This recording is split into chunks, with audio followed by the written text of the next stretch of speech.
Welcome to Nick's Corner. Today we're going to talk about The Silmarillion by JRR Tolkien. This here is my favorite author of all time. I will read anything he's made. In fact, I have purposely left some books of his that I haven't read so that I have new stuff by him to read as the years go by. Because I do absolutely look forward to reading his stuff every year. This was my third time reading the Silmarillion in my life. The first time would have been around the first dozen times I read The Lord of the Rings. And the second time, I believe I was around 22.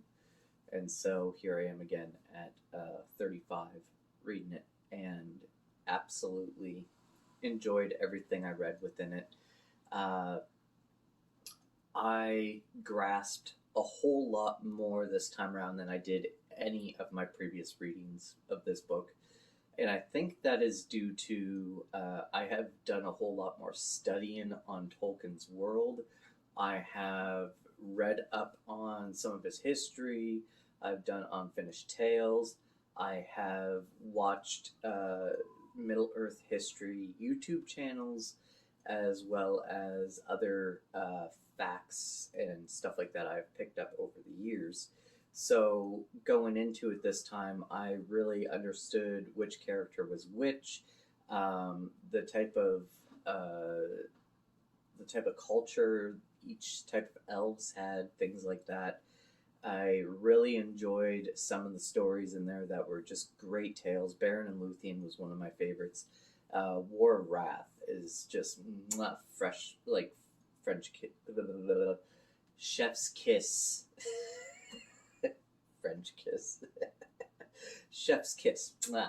It was fantastic. I really hope that the Amazon show is going to be allowed to expand on some of these stories.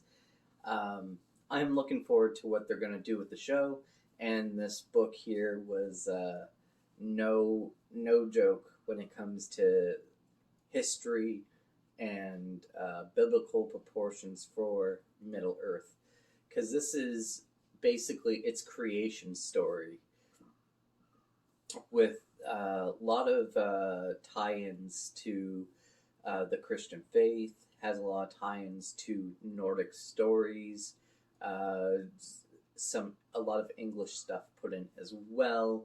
I believe there was a little bit of like Islam put in there with singing the world into existence, things like that.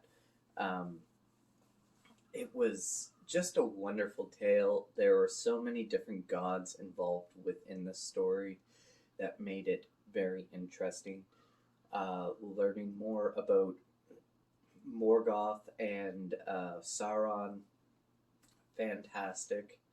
And, just seeing what has become of the world as it grows. We got to see the making of the rings. We got to see Rivendell and Lothlorien being founded by the elves. And, we get to see a live Khazad-dûm, Moria, where dwarves are actually in there and thriving.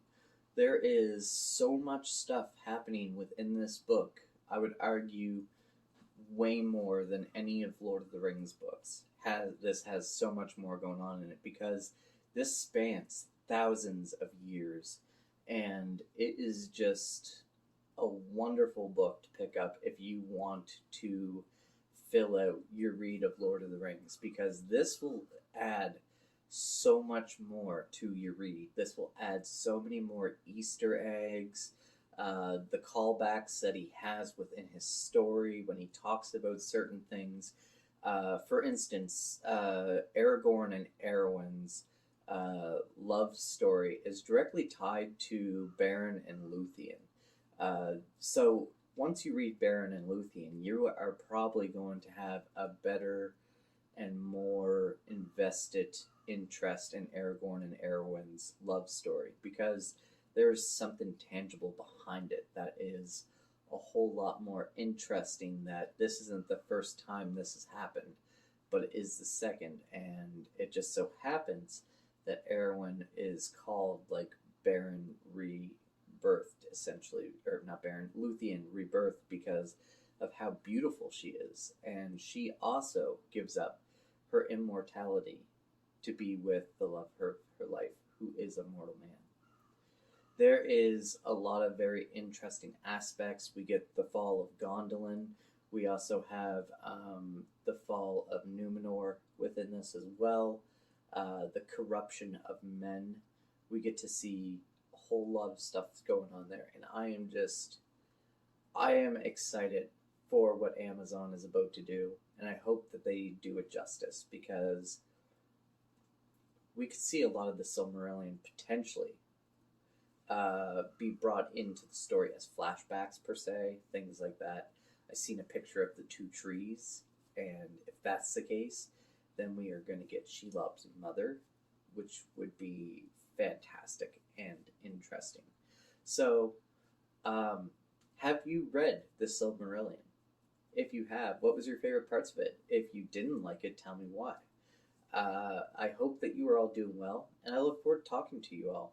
Thank you so much for coming by, and we'll see you next time. Take care. Bye.